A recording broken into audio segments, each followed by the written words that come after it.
Hey guys, Steve here with American Nostalgia Garage. Welcome back to another episode. Today we're back on the 66. It's dark outside. It's nighttime. I'm really tired, and I probably should be inside sleeping. But, gotta get this car done. Today I went to a car show with my little boy, my wife, and all I could think about is how I wanted to get the blue car done so I could go to the car show with them and enjoy it. And ain't doing that the way it sits. Somebody told me something about brakes. Never heard of her. Usually just worry about how the car just goes. Not so worried about how it stops. So anyway, we got to put some brakes in this thing. We're going to do a rear brake disc conversion. It's already got discs in the front. Came with the CPP kit. If you haven't seen that episode, click the link. I'll put a link in there now. To watch that video of the install of the front end kit, but that front end kit had disc brakes on the front, so we got to do disc brakes on the rear, and we got to bend up some brake lines for this thing. Now, in typical fashion, I can only find about 30% of the parts that I need to complete this job, so that's pretty good.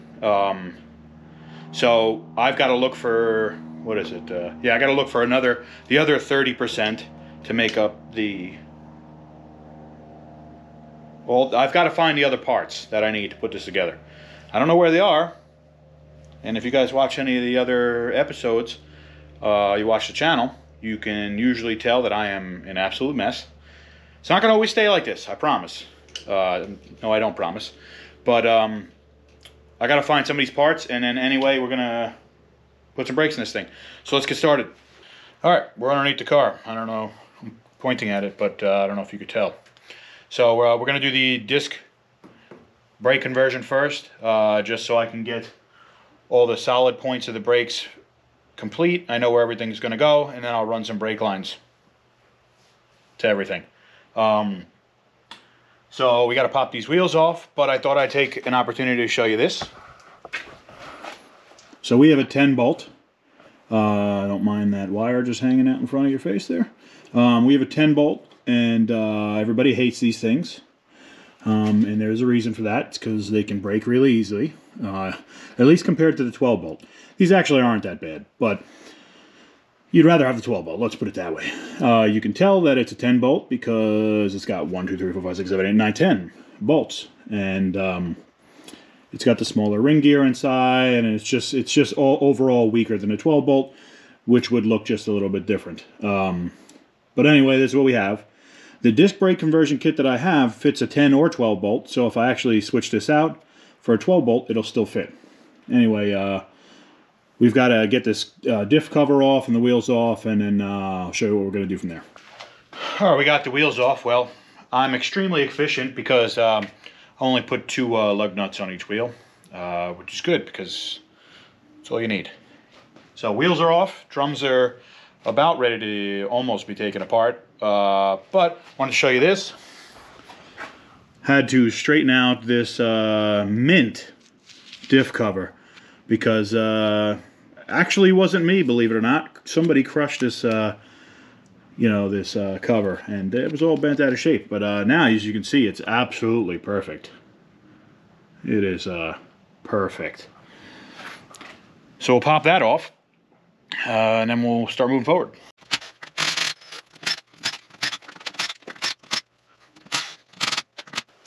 So I got them all off but the top one, and just wanted to explain this. If you haven't done this before, you may be asking, why am I taking off the diff cover?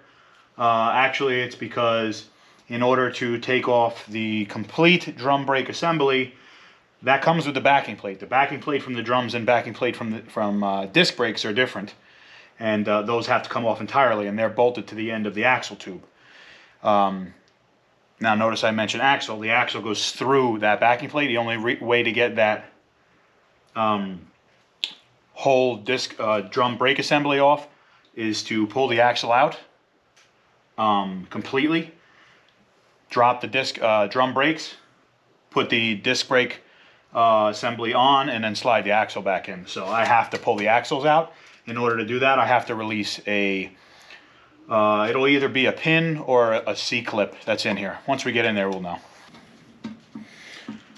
I really don't know what happens to these things, But boy, does gear oil smell so bad. I don't know what like, I don't know what goes on in there, or who comes in and just drops off stuff that smells or whatever.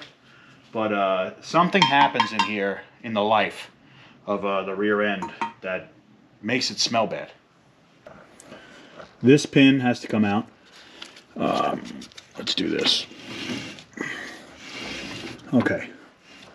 So now you can see it better. There's a little bolt here.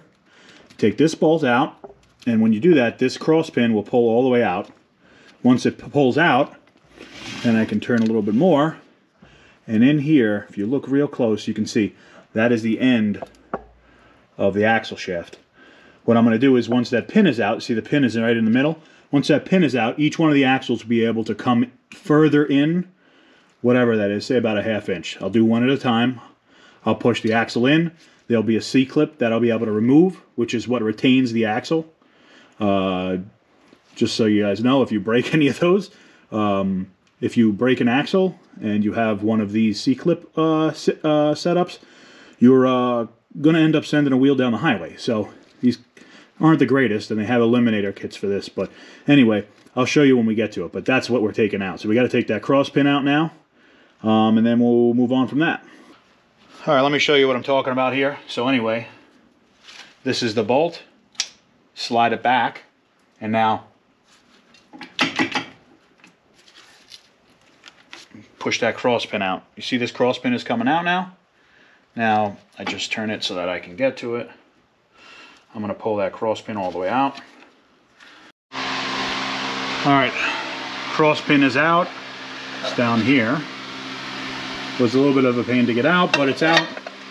So now you can see in between these two axle shafts is a little bit of space. So I'm going to show you what happens.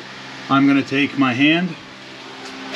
I'm going to push in here, and I'll show you what happens here. So push the axle in. Now you can see I'm going to have to get a magnet probably. I can probably get it with my hand. Fish it out here. Got it. This is what comes out. Little C-clip. And what that does is it slides into that piece of the axle there, and it prevents it from coming out.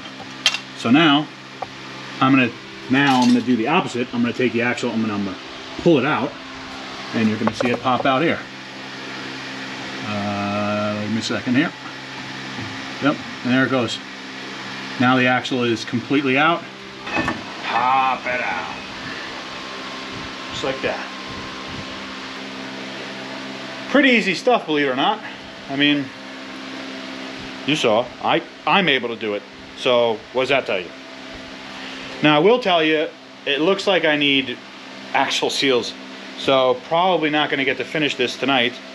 Well, that's not true. I'll just save that for last. I'll put the brakes on and I'll just save that for last.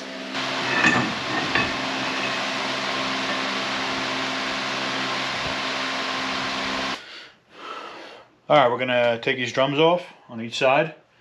There's 4 nuts on the back. There's through bolts, so you basically have to get a wrench on the front side also. These, you know, some of them are tough to get to, but it's, you know, you can get it if you stick with it. So I'll pull the drums off, and we'll start with that.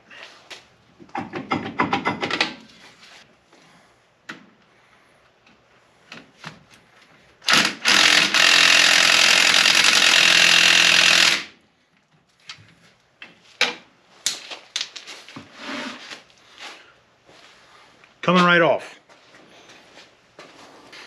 For the bottom ones, I got these long, see, flexi.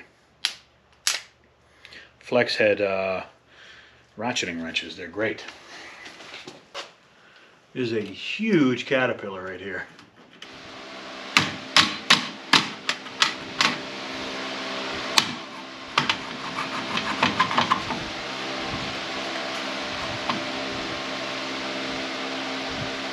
All right, backing plate's off. You can see the back plate is off. Now you can tell why I took it out like this. Everything stays together, and I don't have to worry about remembering where all this stuff goes, and it's fine. It's good, just like that. All right, guys, we're going to take a little bit of break from our brake conversion because turns out we need some parts. I got to do axle seals, and I don't have them. It's really late at night, so that's going to have to wait till tomorrow, only because I can't finish doing what I'm doing until I have axle seals. So we're going to move on to doing brakes. Anyway, let's start here. This right here is exactly why the aftermarket is our best friend and our absolute worst enemy. I don't know on what planet this kit, which all these items came together, where that was supposed to work. I don't know how that's what's supposed to happen, but maybe it was meant to fit it on the car or whatever. So we're going to remake these, and then we've got a front line brake line that's going to come out here. That'll just come right down there, and we got a front brake line that comes out on this side, and that'll go down and around to the other side. The rear brake line comes out under here, and that's going to go, I'll probably have it go back to the firewall and then down and then to the back of the car, and then we'll run it from there. So let's start with redoing these because I really hate them, and we'll do that now. Alright, so here's how I'm going to do this. I set up, I got my 3/16, I believe it's half 20 here, 3/16, half 20 there. So those are the threads and the size of the tube. I'm going to take a TIG wire. You can use a coat hanger if you don't have a TIG welder. And I'm going to put them in the holes, bend it up to basically make a pattern, and then I'm going to make it out of the line. So let's do that now, and then I'll show you what I'm talking about. Alright, here's my pattern. Now I've just got to bend a line to fit this contour, figure out my lengths, and then put some tube nuts on it. This is 3/16, so we're going to grab some 3/16 line, and we'll make a line out of it. Alright, here's the stuff that I'm using. It's 4 lifetime lines. These are supposed to not rust out. Made out of copper, nickel, or... oh, there it is. Nickel copper coil.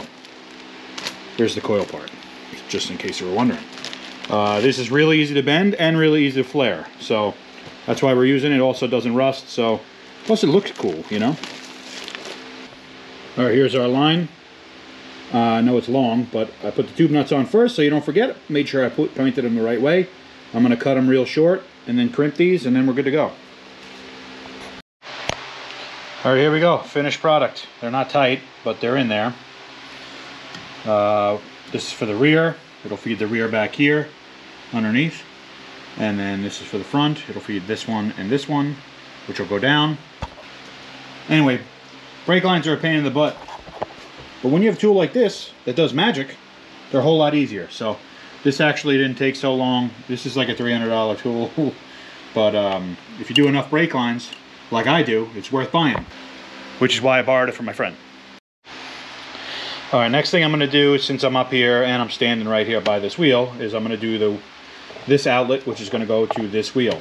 So, anybody that's watched this channel, anybody that's watched this video before, knows that I did a CPP kit in here, and it came with Willwood brakes, and it came with this front end here. Now this front end does not have any brake hose attachments for the brake hose to go to, so basically I have to terminate it myself.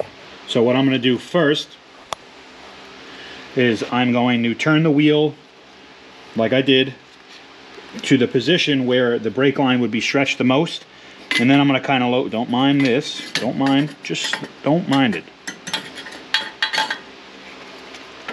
I'm going to turn the brake hose to the position where it will be stretched the most, which would be at the full right turn lock, and then I'm going to locate where I'd like for it to be on the chassis, because I mean I could put it back here, I could put it here, I could put it like that, I could put it inside the spring if I wanted to. I could do anything with this.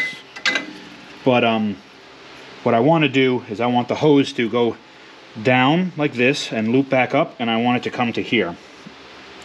So that way I can get a wrench on it. It's not in the way of anything that would get involved with this bolt for the control arm.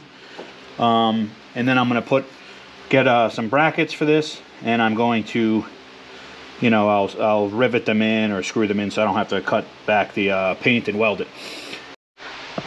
All right, we got all the front lines done. Got line from the master, second line. This is the driver's side line. Passenger side line is very close to the valve cover, but there's really not a lot I could do there as far as moving that. So I got it coming down, runs down underneath, comes up back up, and it actually mates with the brake hose the same exact way as this one here. I still have the rear hose to do, but I think I'm going to call it a day or a night or whatever.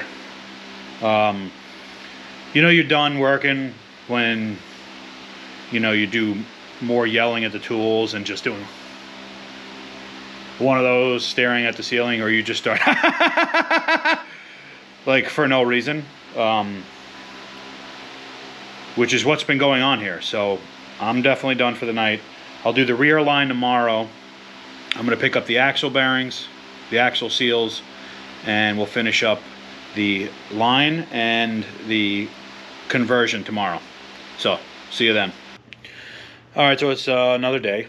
We're going to bounce back to finishing the brakes because I want to do that so I can locate the brake lines, and then I can figure out where I'm going to have the brake hose land on the car underneath, and then I can run the brake line to that, the hard brake line to that. So we're going to finish doing the brakes, the brake conversion I should say.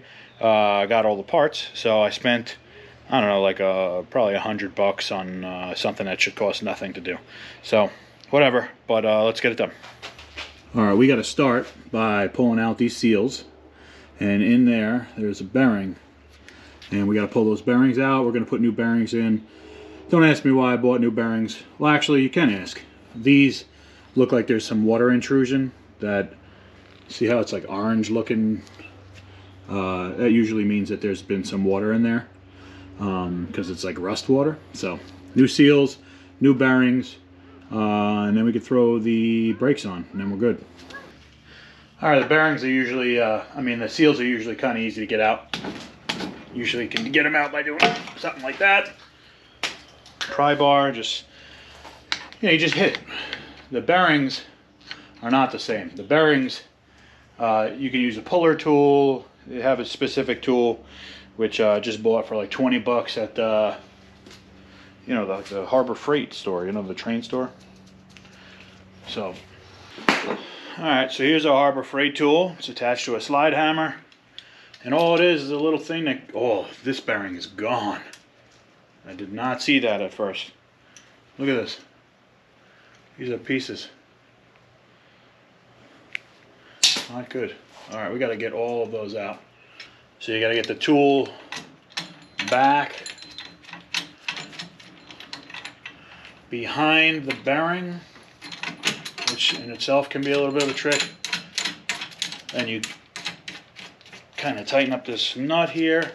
Doesn't have to really be tight. It doesn't, just kind of snug it by hand.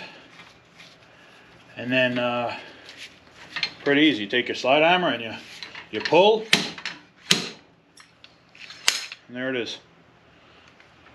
Another special tool, but you sort of need it for this job. You could use a socket though.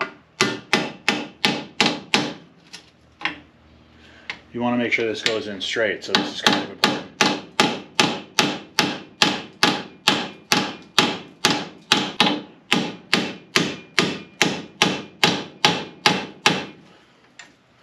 I don't know if you could hear it on the camera or on film, but you kind of get to it sounds like a soft sound, and then when you hit home, it sounds like a more metallic sound. That's because the bearing has actually reached the point where it's supposed to be.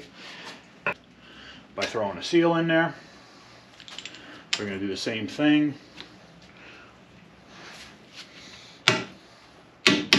All right, so that's one side done. I'll do a bearing and seal on the other side. And then we're going to throw some backing plates and brakes on. Alright, here's our new stuff. Yeah, that's new. It came, well, it didn't come like this, but I had it on another car at some point. I have no idea how it went. And this is how I packed it. Pretty good. So I don't know what goes where. The other side is in the garage. So you're going to watch me figure out how to install it again for the first time, for the second time. All right, well, first, I guess this backing plate's going to go on, I guess. That's going to go there. I'm actually going to throw a bolt in here so that this doesn't keep doing that on me. All right, here's what we got, partially assembled. This is our park and brake cable. That's going to go over the top. Brake line and hose over the top also. That seems to work. So they give you different shims to put on the back here so that it moves the... It'll move the caliper inboard and outboard so that when the axle's in here and you have a rotor that's riding on it, it'll give you, you know, the right clearance from one pad to the other pad. I don't know which one I need yet because obviously I didn't install those parts yet, so I gotta be honest, I think we're at that part now. Gotta do it. All right. Throw the axle back in.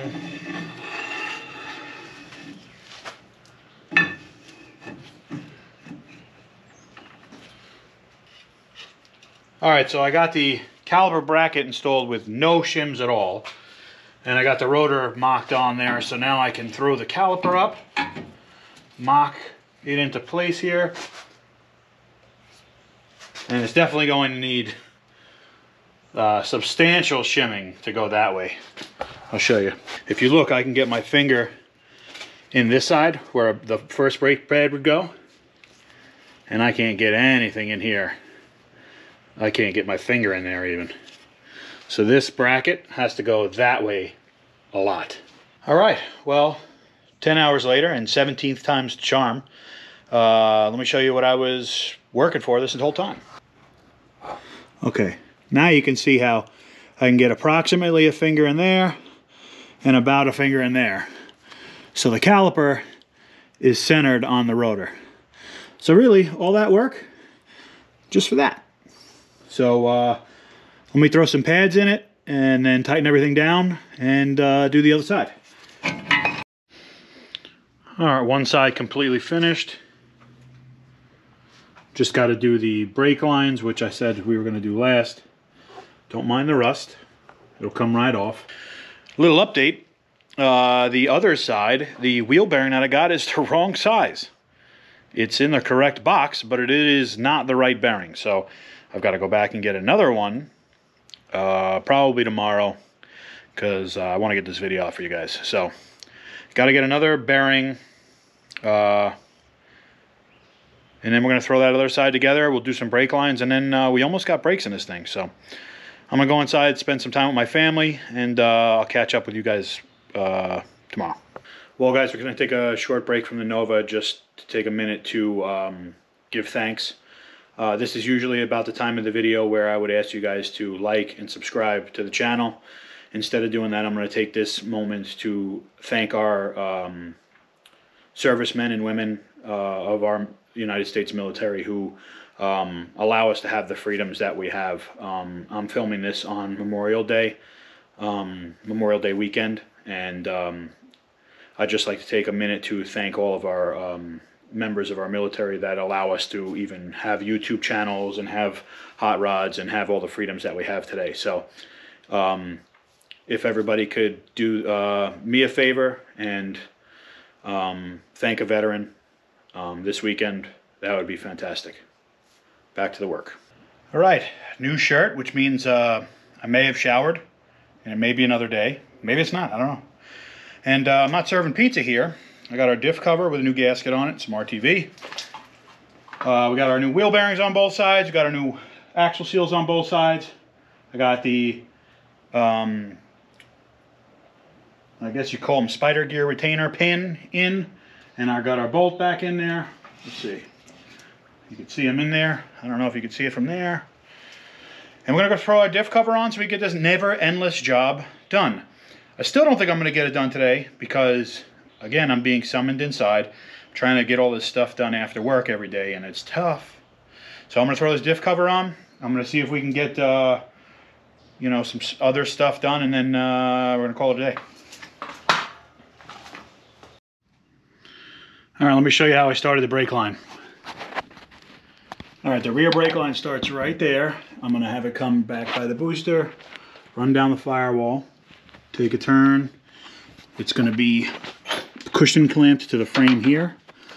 We're going to have it run all the way down the frame, up through this slot right here, and then down this way and across to where our snubber, our pinion snubber goes. And that's where we'll have it meet with the hose. So I'm going to throw that up there, and then we'll have almost a finished system. All right, don't worry about the are you afraid of the dark lighting here. There's a light down there. Anyway, last update for the night, and I'm going inside. Man, I look really evil with that light. Anyway, this is what we got. Can't really see it, but this is where, oh, the dog is telling me it's time to go inside. This is our junction block here. I got a line coming down. This will go to this line coming down that side, and this line will go here. Once we have that done, I can tighten everything up and then bleed the system, and then we're gonna have brakes. So, got all of our lines ran, and now we've got to bench bleed the master cylinder. So made some little lines, just loop back into the master so I could pump the pedal. It'll push all the bubbles out and into the fluid, which will be in here in a minute. And I'll just have to tighten those, and then I can throw the lines back on to loop down to here, which I have here. The other one's up there. And then I'll go through the system. I'll tighten up all these lines here. I'll put on our clamps, not clamps, our retaining clips that I bought. I'll put those on before. That way I don't have to open up the system and put them on after. And then we'll go through and bleed the whole system. So we're all filled up. Most of you guys might know why we're doing this. It's to get all the air that's inside the passages in here, because it's not just a regular brake line. This has a whole bunch of passages in it. So the reason we do this is to get all the air out of the passages so that we have a nice solid stream coming out of the lines here. Now you can see there's air bubbles actually popping up already. That's all the air that's actually in these lines that's actually popping up, and anything that might be coming just straight out of the master, just because there's fluid in it. So now what I'm going to do is I'm going to pump the pedal, and it's going to force the fluid down these lines, but these lines circle back into the master. So what it's going to do is force the lines to be full of fluid, and then when you release the pedal, where it normally would, the fluid would travel back down the line, it's actually going to pull fluid from inside here also. So it's going to backfill the master cylinder as well as filling it from the ports inside. Got the master bench bled, got all the lines on, everything's tight, got it bled, and we got brakes. Can't test them because can't drive it yet. I mean, this is not a drivable car. Well, I mean, it is by my standards, but there's a million things that have to be done. Anyway, we got brakes now, so we basically are at the point where we can cut this dashboard out, throw the air conditioning system in it, throw some wiring in it, and some glass, and some interior. And the list is getting really long as I say it, but it's one step closer to being a driving car. So anyway, thank you guys for watching. Hope you guys enjoyed the video. Stay tuned for more stuff going on with this blue car. We got the 72, and we got some other projects. So thanks for watching.